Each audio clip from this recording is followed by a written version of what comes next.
Get ready with me for Eid lunch. ఇవాళ అయితే నా ఫ్రెండ్ లంచ్కి ఇన్వైట్ చేసింది, ఇంకా వెళ్ళిపోతున్నాను. నార్మల్గా ఫస్ట్ బేసిక్ స్కిన్ కేర్ అయితే చేసేసుకుంటున్నా, కానీ ఇక్కడ వచ్చిన టెన్షన్ ఏంది అంటే అందరు నా కోసం వెయిట్ చేస్తున్నారు, నేనేమో స్లోగా రెడీ అవుతున్నా. ఒక పక్కన మా చెల్లి బస్ స్టాండ్లో ఆల్రెడీ వచ్చేసి ఒక 40 minutes అవుతుంది. పాపం నైట్ అంతా ట్రావెలింగ్లో నిద్ర కూడా లేదంట, హైదరాబాద్ నుండి వచ్చింది. ఇంకా అది బస్ స్టాండ్లో వెయిట్ చేస్తూ ఉంది.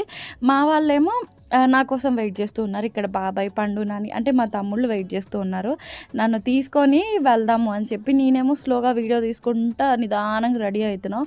ఓ పక్కన తిడుతూ ఉన్నారు, ఇంత టెన్షన్లో కూడా నువ్వు వీడియో తీయడం అవసరమా, మేకప్ వేసుకోవడం అవసరమా అని చెప్పి. బట్ నేను ఏం పట్టించుకోలేదు, ఎందుకంటే ఇప్పుడు ఫ్రెండ్స్ దగ్గరికి వెళ్తానంటే ఫొటోస్ అయితే తీసుకోవాలి కదా అని చెప్పి నేను మంచిగా రెడీ అవుదామని చెప్పి ముందు రోజే అనుకున్నా. బట్ ఆ నెక్స్ట్ డే మార్నింగ్ లేగంగానే ప్లాన్స్ అన్నీ అట్లా చేంజ్ అయిపోయినాయి. అసలు అన్నిటికీ ఫస్ట్ ఉండే నేనే ఈ మధ్యన ప్రతిదానికి లేట్గా రెడీ అవుతున్నా. ఇక్కడైతే కొంచెం సన్ స్క్రీన్ అయితే గట్టిగానే అప్లై చేసుకున్నా. నెక్స్ట్ అయితే బ్లష్ అప్లై చేసేసుకుంటున్నాం. ఈ బ్లష్ అయితే నా ఫేవరెట్. కొంచెం టింట్ అయితే ఫింగర్స్కి అంటుతుంది అని, కానీ ఈ బ్లష్ అయితే మంచిగా ఉంటుంది. తను నన్ను ఇన్వైట్ చేసిన ఫ్రెండ్ అయితే 8th మేమిద్దరం హాఫ్ ఇయర్ కలిసి చదువుకున్నాం.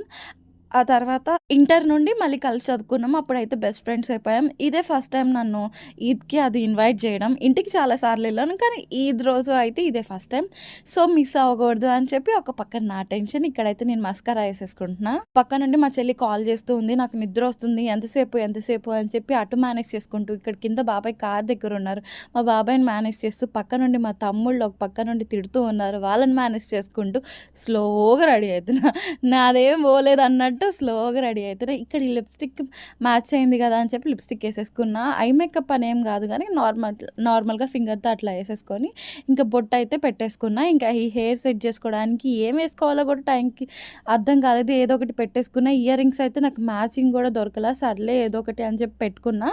కానీ కార్లో మళ్ళీ ఇంకొకటి చేంజ్ చేస్తాను, అది వీడియో కూడా దిగలా. ఎక్కడ ముందు మా చెల్లితో కాల్ మాట్లాడి హడావిడిగా అట్లా ఏది రికార్డ్ చేయలేదు. అది చూడండి, ఫ్యాన్ ఫుల్ తిరుగుతుంది, అయినా కానీ నాకు ఫుల్ చెమటలు పట్టేసినాయి. విజయవాడలో ఎండలు అయితే మామూలుగా లేవు. పక్క నుండి మా మమ్మీ తిడుతుంది, అందరు నీకోసం వెయిట్ చేస్తున్నారని చెప్పి. ఇంకా నేను పరిగెత్తుకుంటా ఇంకా కార్ దగ్గరికి వెళ్ళిపోయి మా చెల్లిని పికప్ చేసుకొని ఇంకా మా ఫ్రెండ్ వాళ్ళ ఇంటికి వెళ్ళి, అది వెళ్ళంగానే మెహందీ చూపించింది. ఇంకా కీర్ తిని మంచిగా ఫ్రెండ్స్తో ఎంజాయ్ చేసి బిర్యానీ తినేసి ఇంటికి వచ్చేసా.